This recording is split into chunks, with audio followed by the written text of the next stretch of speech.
Hi, it's HardReset, and today I'll show you how to fix fast charging not working on Google Pixel 11 Pro XL.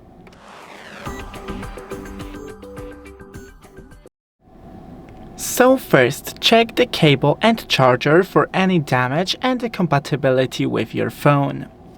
Then flip your phone, and right here on the bottom is the charging port.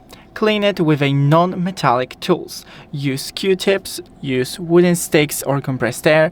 Don't use any metallic tools because you may damage the charging port. Then you can test with another fast charger and an outlet, and update your phone in the settings. Then find System, and here we should have the software update. Thanks for watching, don't forget to leave a like and see you in the next one.